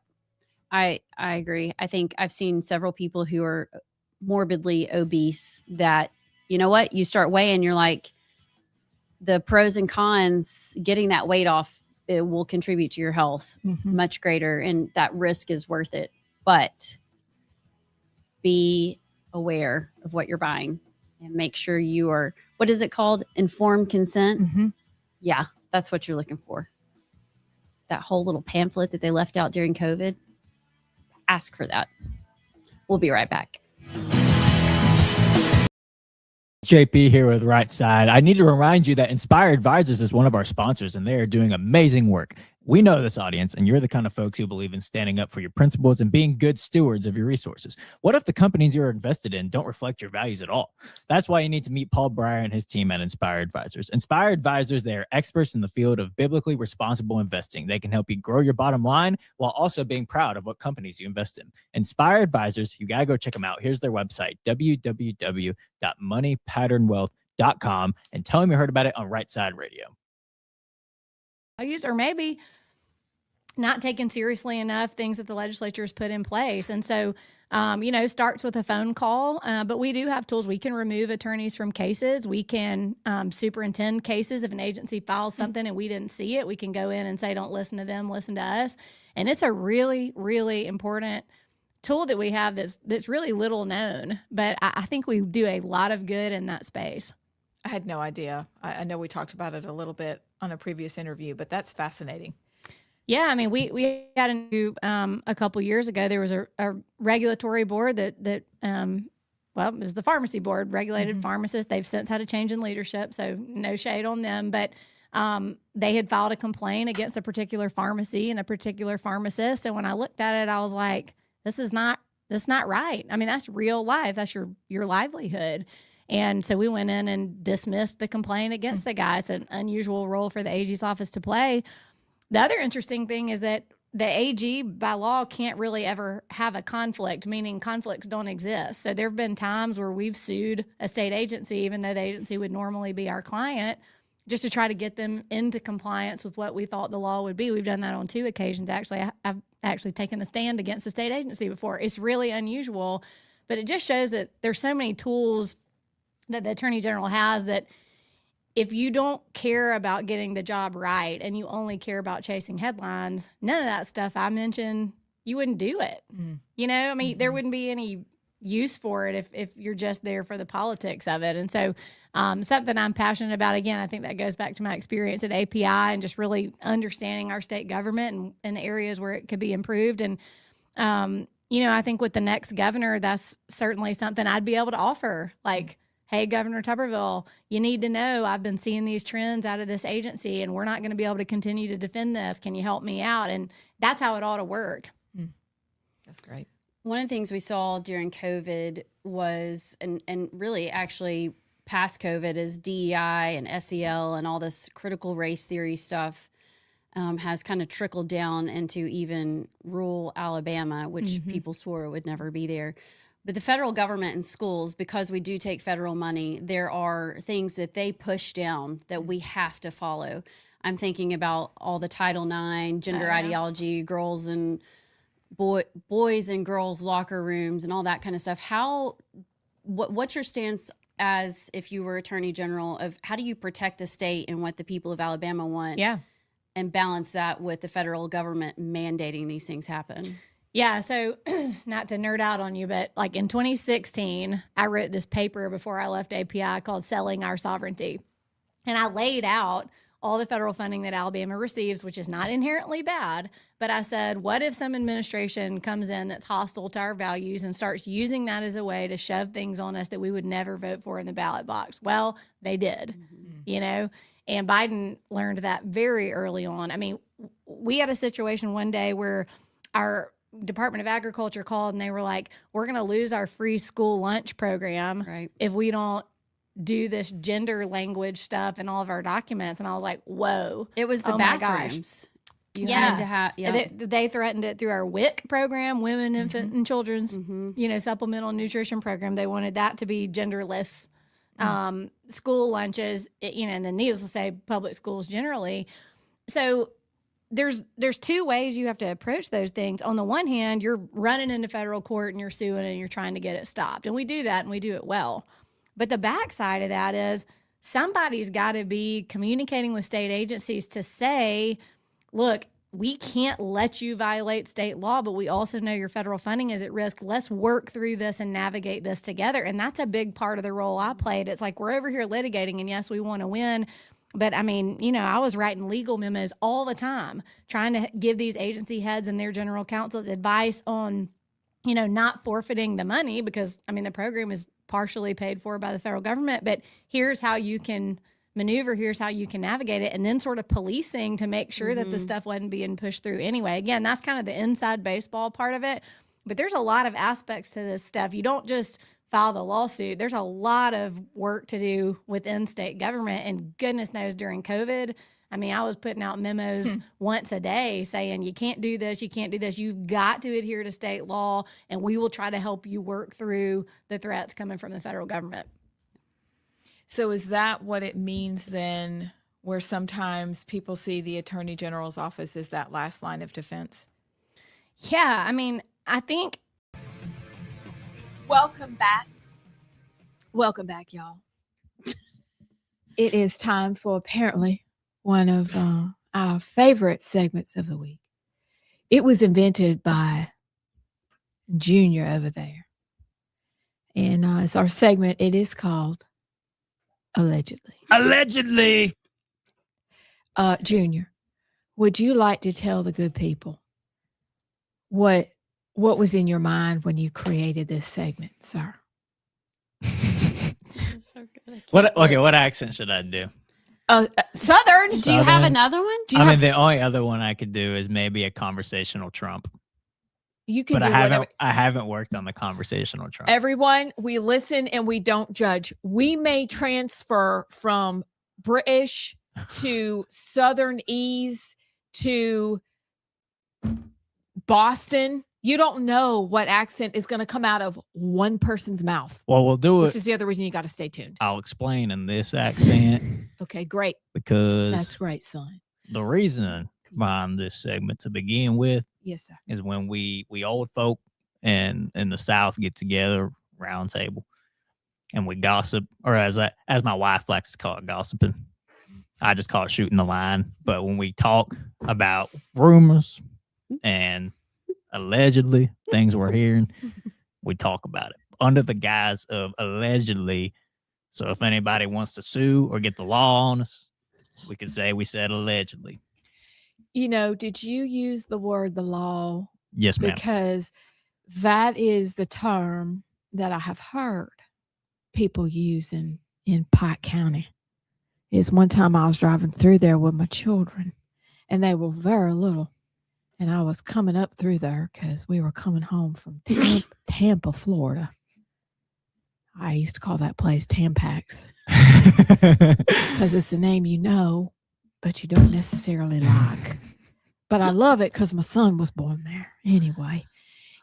So we stopped at one of the gas stations there, and one of the men said, "Hey, up on the right." Up on the right is the law, and you may want to be careful of the law. And this was in Pike County, Alabama, which is my husband's people. My husband's people are from Pike County, Little Oak, actually, to be specific. Anyway, thank you, JP. Thank you, Junior. Am I first? Yes, sir. You are first. So West Island. We call him Little West. West Island. So good. I don't know if I could do a conversational. We'll give it a try. Try. We won't look at you. Okay, I'm looking down. West Island claims to live in Montgomery. However, Little West is having some questions for where his residency is. Let's see. Andy's out of character. Who were the quote? Clausen. Who is Clausen? Clausen is let's see. He's the Morgan County Republican Party chairman. This is Julie Clausen, who referenced recent reporting that Allen's campaign paid legal expenses tied to a ballot challenge against John Wall. Yeah, we knew that. We talked about that last week. Yeah, okay.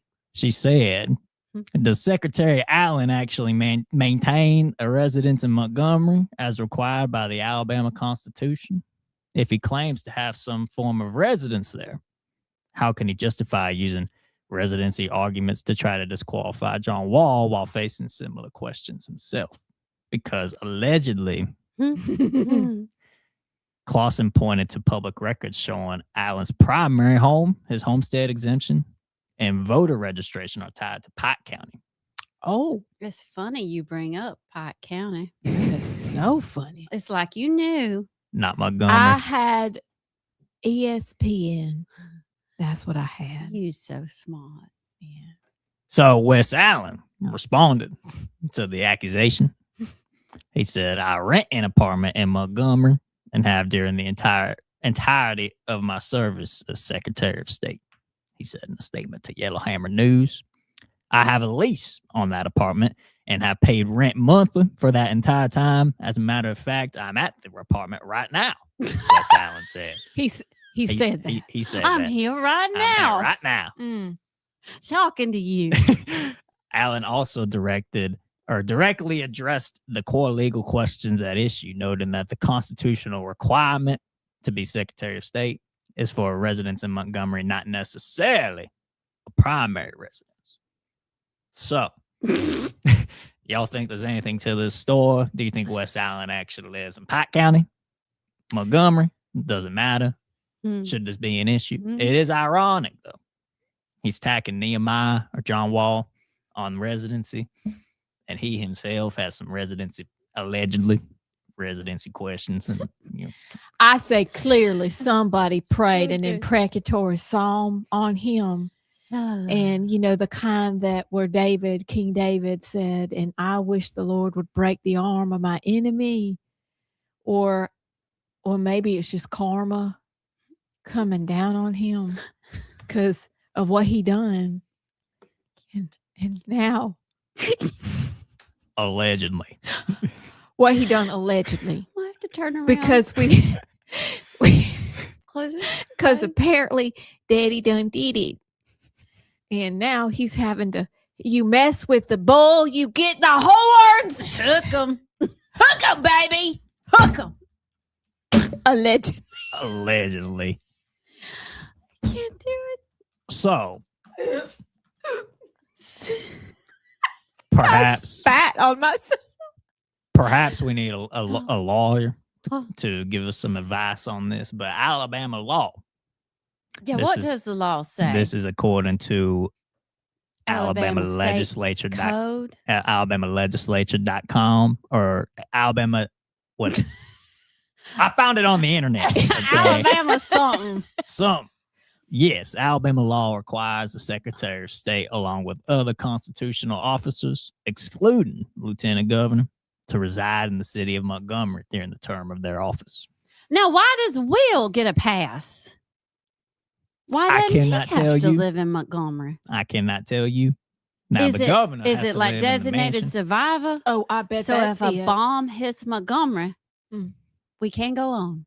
So, according to Section 118 of the Alabama Constitution, specific elected officials must reside at the state capital, Montgomery, while in office, except during epidemics. This applies to the governor, attorney general, state auditor, secretary of state, state treasurer, and the ag commissioner. So, I'm not so sure any of them live there. I heard Kay Ivey allegedly. I heard she lives at the beach. She's not in Montgomery much. She likes the state-sponsored beach house. That's what I heard. Wow. Yeah. We got problems. Have y'all friends. seen the beach house? The beach house? No, ma'am. It's been a while. It got remodeled. It's Did nice. It used to be a dump. Somebody paid for it to get all freshened up. Isn't that funny? I wonder if it's those people who live near Kay Ivy's ancestral land down in South Alabama. And they have, well, I won't say it allegedly because they might kill me. Look, JP, if you have a moment, you should Google the Alabama Beach House. Do you think they would let us in? The Alabama government beach house, and look at those renovations. It used to be a dump. Actually, Kay may live on the lake. I think we have a lake house too. Well, Do we have a lake house? What a surprise. I got me an image here from the interwebs. Can you put it up here on this computer? Yes, madam. Oh, that'd be great. Thank you, JP. I got to call my nephew to come over and do it, but in a moment. At least you're not having to, okay, Well, I think that's that looks like that's from 1942. Yeah, it does. Can you It's get been a an while. updated photo? Back That- when I probably would have had Well, to is that- carry the drinks out to everybody. Is that the remodeled one? Okay, y'all. The That This- looks like a campground, a Darling. campground grill.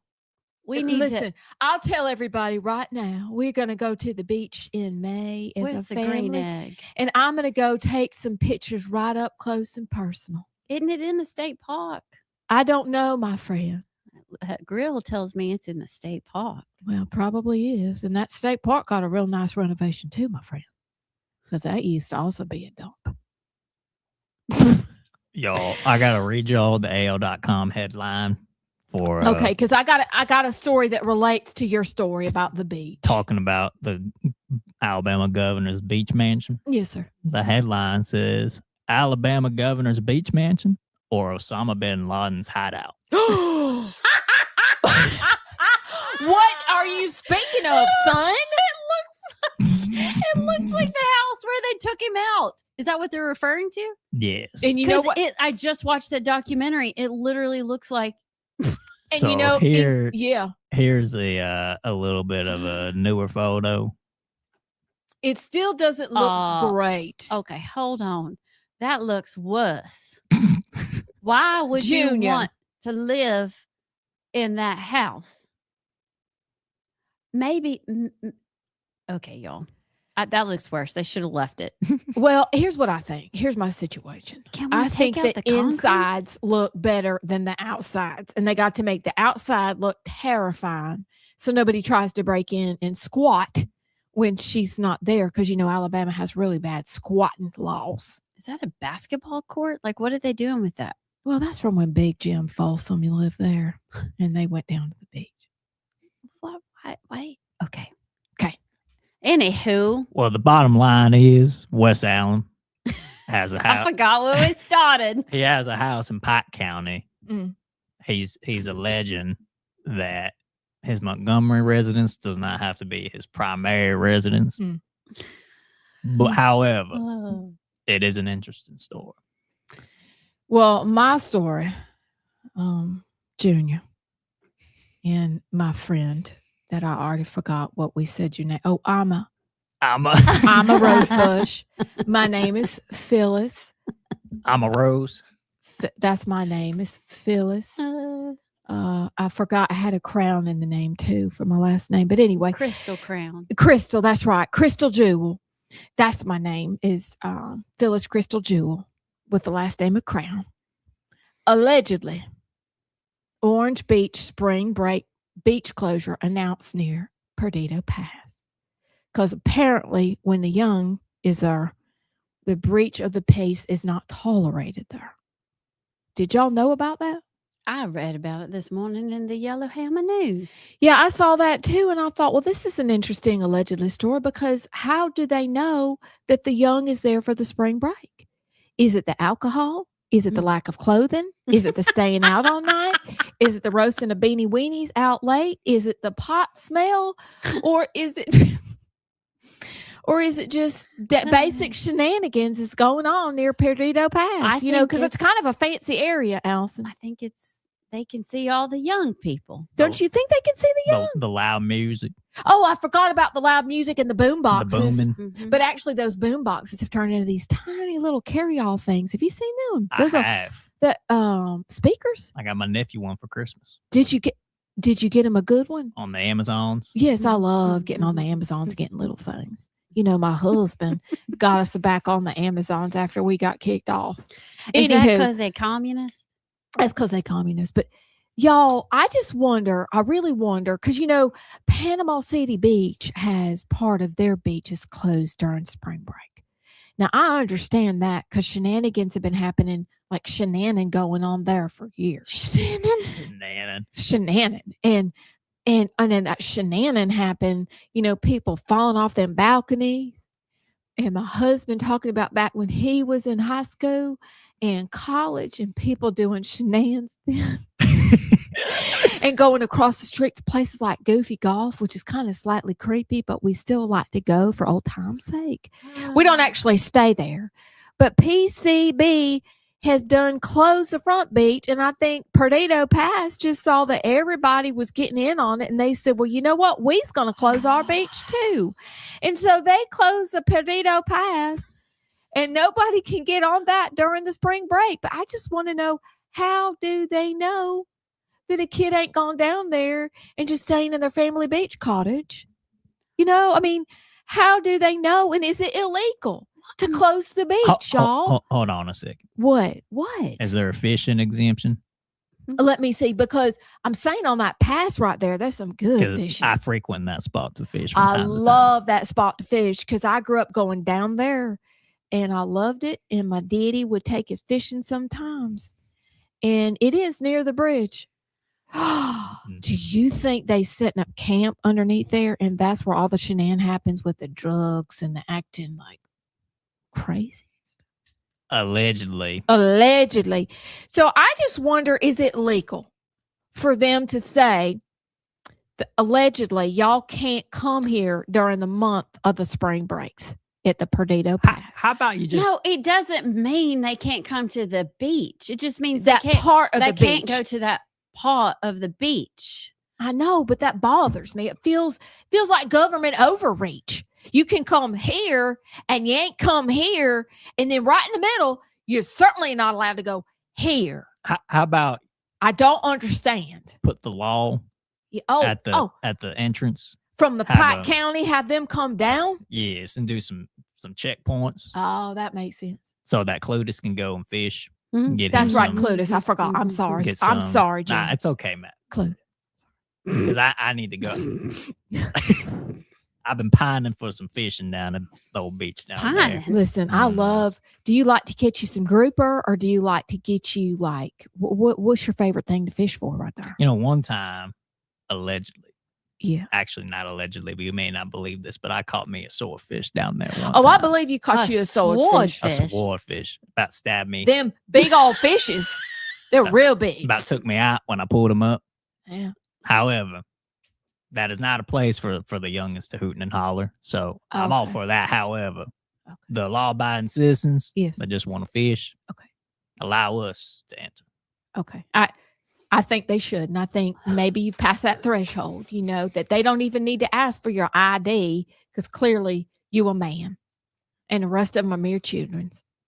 Okay. Well, allegedly, that's what's happening at that Perdido Pass. We'll have to get reports coming.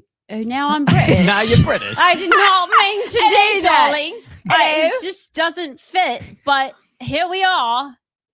Hold on. Let me channel Joan Reynolds. Y'all, I just want you to know that we have gotten a major thumbs up from the husband. Okay, so here we need to have a little conversation. Okay, is this just between? Hello, are we supposed to have a British accent when we talk to you? No. Oh, stop! I'm trying to do Joan Reynolds. Oh, darling. Yeah. Okay. So we're just gonna have a little talk. Okay, darling. And it's just between us girls. Okay. Wait, am I female? Yes. For all intents and purposes of this discussion, because that's what you say. When you go to the beauty parlor, it's just us girls talking. Yeah, we just want you in the club. We know you's a man. So here's what I want y'all to know. And this is just rules for life. You know? Like how you can make progress in these here years before us. Oh, yes, ma'am. Yes, ma'am. All right. So sometimes we disagree. Do we? Well, sometimes we do. Oh, okay. And sometimes we disagree with our elected officials. Yes, ma'am, we do. And that's Often. okay. Yes. Well, it is okay because we're free. Well, we're free. But I think, you know, we're not just robots. If we were just wobots, if we were just robots, we'd be like the left. And we are not like the robots. Now I'm British.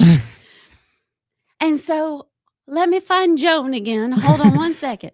So when we're just, you know, we're free to think and we're free to have disagreements, even if we're on the same side. That's right. Right? Right. That's correct. I mean, that's my understanding. I thought we were always just free. And so sometimes here we may see some things that that we just might have a different opinion than you. Mm. And I mean, I thought we were still friends. But sometimes if we voice a different opinion, how are you going to respond? Yeah, that's a good question. You gotta think about that. Right. Are we allowed to voice different opinions? Or are you so insecure that you can't handle a different opinion? Wow. So let me tell you what happened to me. Oh, dear. So the past few weeks since we've had this new show, Mhm. it's been quite the thing. Okay. And I'm watching some things that are happening in DC. And it's been wild. And so I just was talking about how I was feeling about these things. Mhm. Well, do you know what happened? No, I don't. I had one congressman unfriend me on Facebook. You don't say I'm I a rose did. bush. This is why I don't touch the Facebook. I did. I see why you don't. They unfriended me. How could they do that? I You're a don't jewel know. of a human being. I don't know. Then, you know what happened? No, I do not. Do you know? No. I had another congressman who I disagreed with that reached out and said, hey, let's talk about it. A man. I- A true man. A man. Wow. And I was like, yeah, let's talk. Because we disagree doesn't mean we can't talk. And you know what? I'd like to know your perspective. We sent you to Washington to vote on our behalf, and I want to know why you voted like that. I appreciate that. And so I just wanted to make a point that, like, you know what? If you can't have a discussion and talk through things, I don't know. If you have to unfriend people on Facebook and can't defend your vote, that might be a problem. But I don't know. Well, That's just what I'm hearing.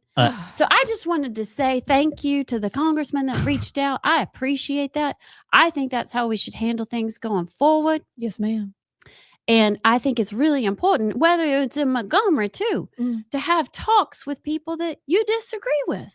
I know. You know, my friend, I'm a rose bush. I think that involves some humility. Phyllis, could you preach a little more? Well, I just think that may be what's required. It's just a little tiny tad from all of us, because you're right. And I just wanted to say I agree with you. I just really, really respect the people that I disagree with that can still stand behind their votes or their decisions and defend them. So hats off. I think it's good. And I think that Montgomery, we should do the same thing. We should be having those discussions, and we should say, it's okay if we walk away and still disagree, but let's talk about it. Mm. I'll bring the tea and the crumpets, and maybe we'll speak in a British accent there. But I just thought that was just needed to be said, that sometimes it's okay if you disagree with me and I disagree with you. We can still be friends.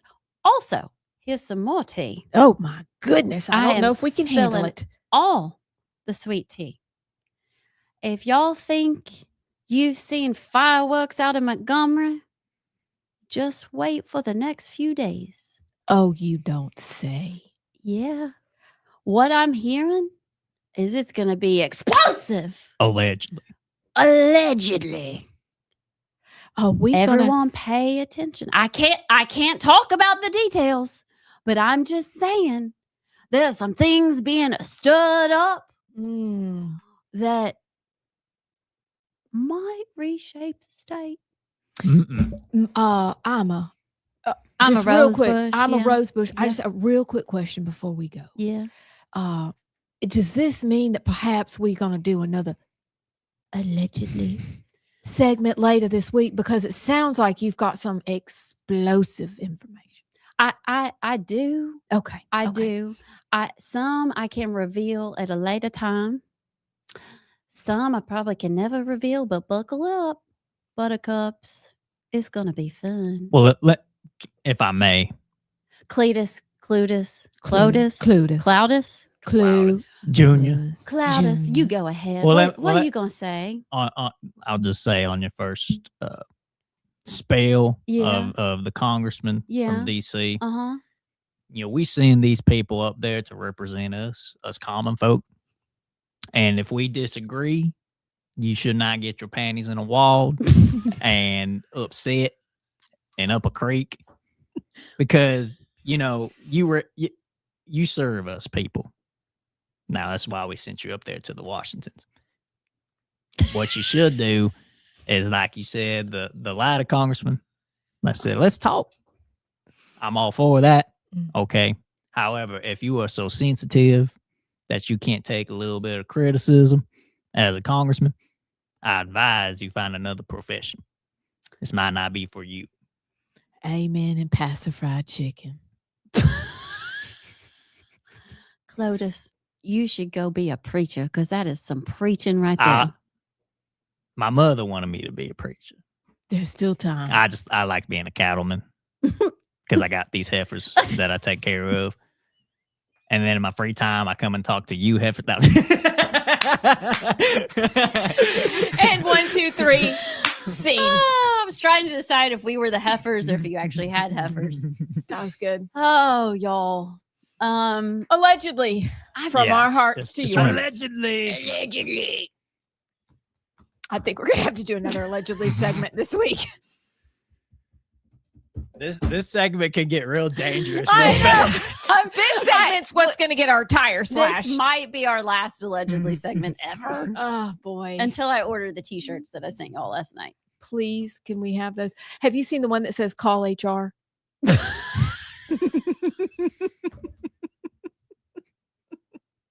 That's good. We don't have an HR, actually. That's good. I know, but it'd be funny because then you just go ahead and call them. Just because this is the kind of trouble we stay in. I try to explain to people and they don't believe us. And I'm like, well, just watch. Do it. I wish it was time to go. We could just cut out about 2 minutes. No. Okay. Well, let's end on Would You Rather. Would you rather? Okay. Well, while I pull up Would You Rather, do you want to remind the folks about what we got tonight? Oh my would, that is tonight. I forgot about it. I got to go home and find me something to wear. I know. Phyllis, what you wearing? Wait. I think that would be Felicia. Amy Beth, I dare you to use that accent to introduce Rightside tonight. Oh my word. They would hook me off the stage. That's hysterical. So Sinclair. Oh, there it is. Yep. Thanks, JP. Allison. We have a forum at 6:00 tonight. Be there or be square. And if you can't be there and don't want to be square, you can watch online. You can watch at rightsidemedia.org. You can watch on Facebook. Why are you looking at me like that? I'm just looking at you. You can watch on our X account. It's all Rightside Media, right? That's correct. Right, correct. Mm-hmm. Should be a great night. Steve Marshall, Barry Moore, Rodney Walker, Jared Hudson, Dale, Shelton, Dees, Seth Burton. They will all be there. Guys, it's a caffeine. In living cover. Now, color. you can be there, but all we ask is do not come there and be circle. You must come there and be square. No, I thought you don't want to be square. Be there or be square. So do you want to be a circle? No, well. Yeah, you want to be a circle. If you're not there, you're a square. Yeah. Okay, well then all we ask is don't come as a square. Yes, thank you. Yeah. Thank you. Come ready to listen, learn, and have some fun. And you know what? Like, and do recognize if you're looking for explosive debate, this is not that. Mm-mm. This is a forum. I have learned there's a great difference between a debate and a forum. The point of this is to just deliver information to the voters. They're not going to be, which praise Jesus, there's nothing worse when you watch these debates and they all start, it's like Sean Hannity yelling with a guest and talking over your guest. None of that. It will be efficient. We will get you information about lots of topics. I don't think it will be a waste of your time at all. In like an hour and a half. Like you're in, out, and on your way. Should be really good. So if they let us back in the room tomorrow. Wait. We got to do a quick never have I ever. Oh, we haven't done one yet. Okay. Okay, here's a fun one. Never have I ever been arrested. Never. No, but I want to be. Oh, my word. I mean, over something stupid like rolling the state house. It's funny we keep bringing that up because I think legislators are listening and they're probably putting us on a list right now. Yeah. Well, I it's mean, like they're going to the officers saying, if you see these three people, do not let them near the premises. No, but I want to. It'd be fun to go to jail just for something silly. Not like a felony. Yeah. I don't know if I mean that. Have you ever been arrested? No. You better work on that. You're young enough. You still have time. Yeah, you do. I wouldn't make it in a slammer. I was not meant for jail. Y'all, we'll see you tonight and tomorrow on The Right Side.